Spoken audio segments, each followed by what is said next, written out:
Hello everyone. So this is Sky Tina, and for today's video, I'll be sharing you our vlogs here in Boracay Island.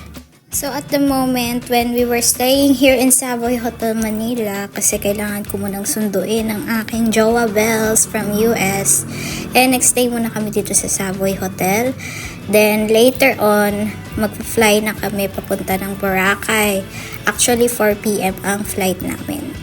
So, ito na nga, nagpunta na kami ng airport, Naiya Terminal 4. Actually, ito na yung last day nila sa Naiya Terminal 4. So, wala pang changes from 4 to Naiya Terminal 3. So, ito na nga, Cebu Pacific ang binook namin. Matagal na namin tong binook.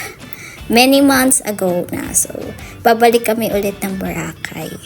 So, ito, window seat ako. Binibidyohan ko lang ulit yung mga cities, and nag-chill na lang ako nito. So, ang flight namin is like 40 minutes lang.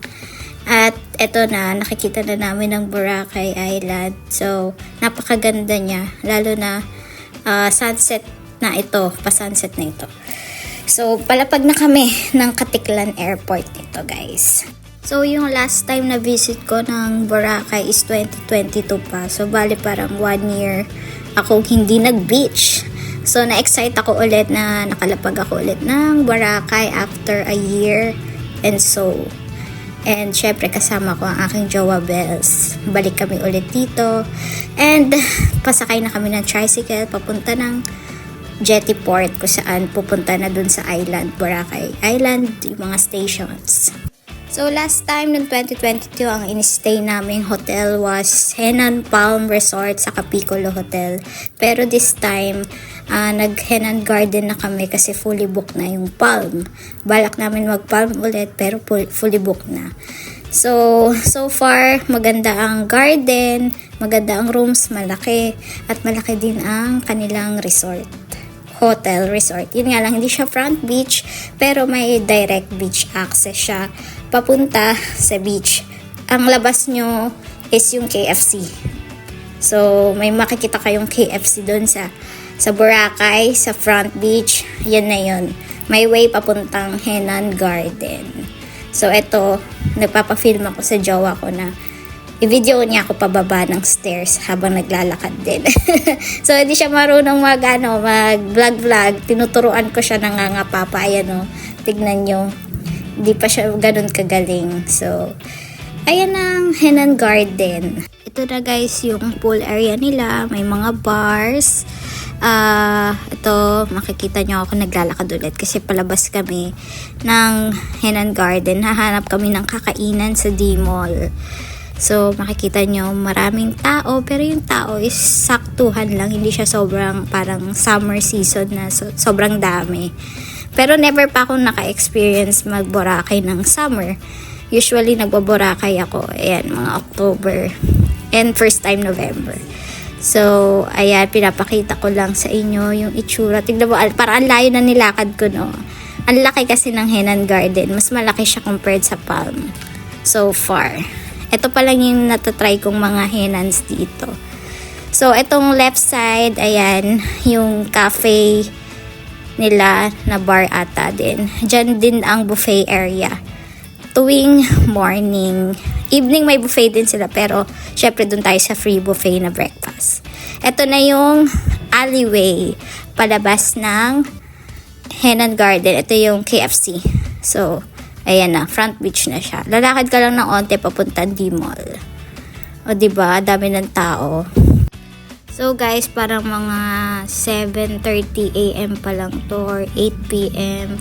Pero tignan nyo yung gabi ng Boracay, buhay na buhay. Ang daming tao. Ang sarap talaga actually maglakad. Lalo na kapag tapos ka na kumain. Kaso kami, gutom na nito. Tapos may parada pa. May the drum and lyres pa every night. Ito, kaya gumilid na kami sa may gilid. Ayaw namin dyan maglakad kasi nga para kami yung inaalay. Charot. So, ayun, may fire dance. Hindi namin masyadong na-enjoy kasi gutom na nga kami, naghahanap na kami ng place kung saan kakain. Parang yan pa lang yung fire dance na nakita ko. After nito, wala na. Sayang. Ayan sa Uptown Hotel yung Pardance. So, pa-D-mall na kami and kakain kami sa Japanese food. Dito yan sa may parang roundabout niya. And sobrang solid ng Japanese food dyan. Highly recommended. Tapos, namin kumain is bumalik na kami ng Henan. At dun kami ata mag-chill sa bar nito. Kasi gusto namin matry yung mga inuman sa bar nila, sa pool bar. So, konting cocktails lang kasi di naman ako drinker. Di naman ako malakas uminom. Ayan na, ito yung pool bar nila. Sa Henan Palm, meron din silang ganun. Pero dito meron. Maganda rin naman. Ayan. So, nakita nyo na yung drinks namin. Tapos, next morning, ito na yung buffet breakfast. And another outfit for another slay moment. So, ito na ang papunta ng beach. At magpipictorial and video na ako nito for TikTok. So, ayan ang Jowa Bells ko. Jowa Bells ko. Nagbi-video ulit. Sabi ko sa kanya, video niya ako habang naglalakad. So, ayan siya. Binibidyohan ko naman siya with all these sands and ocean. Ayan. Oh, ang sweet, diba? Siya din ang nag-take niyan. Napaka-relaxing. Babad na babad kami sa beach all day long. Parang 9 a.m. after namin kumain, nagbi-beach na kami hanggang mag-sunset. Grabe. Kaya ang itim ko agad.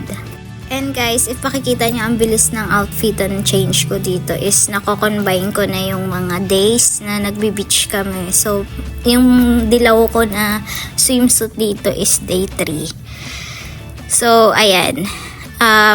Itong day 3 namin is nag-chill na kami after namin mag-swimming. Makikita niyo sobrang itim ko na, oh, 'di ba?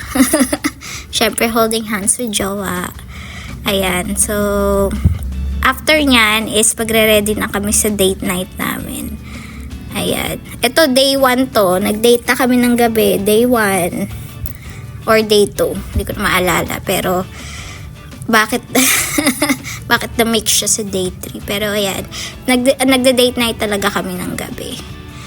Nag-outfitan, kabogan na outfit, tapos kakain kami. Favorite niya sisig, so naghahanap ako ng mga place na may sisig.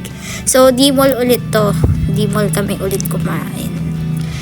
After nyan, maghahanap kami ulit ng bar na mag-i-stayan.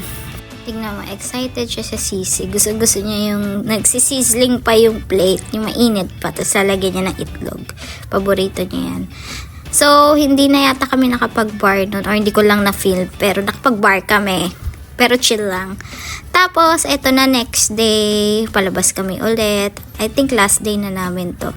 Nag-buffet na kami. Ayan, binidyo ko na yung last moment ng buffet. At ito ang weather ng last day namin.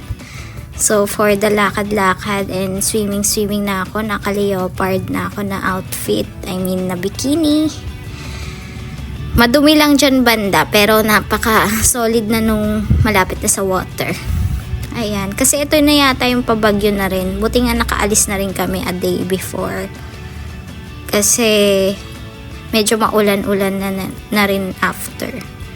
Ayan. O, diba? Pinapakita. Sabi ko, i-film mo yung yung lahat.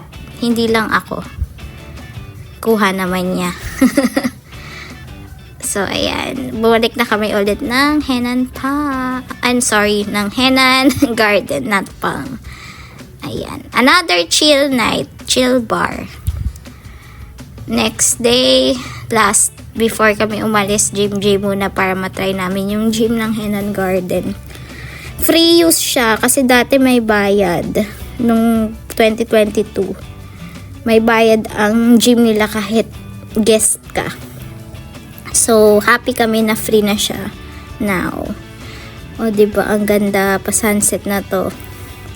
Dumadami na yung tao. Kapag gantong oras, pa sunset, lumalabas na sila. Actually, natatawa nga yung jowa ko kasi sa kanila sa US, yung mga tao, madami kapag tanghali. Pahapon, nauubos na. Gustong-gusto ng mga taga-ibang bansa yung sun. Tayo, sabi ko, vampira tayo. Mas gusto natin yung walang araw. saka madaming tao. At may lumapit sa amin na dog. Ang cute. So, ito na yung pinaka-last namin na gabi sa Boracay. So, kumain lang kami, nag-chill. Punta kami ng Epic. Yung Epic kasi yung bar nila 10 p.m. Yung party pala 10 p.m. Ayan, pabalik na kami ng Manila. Thank you everyone!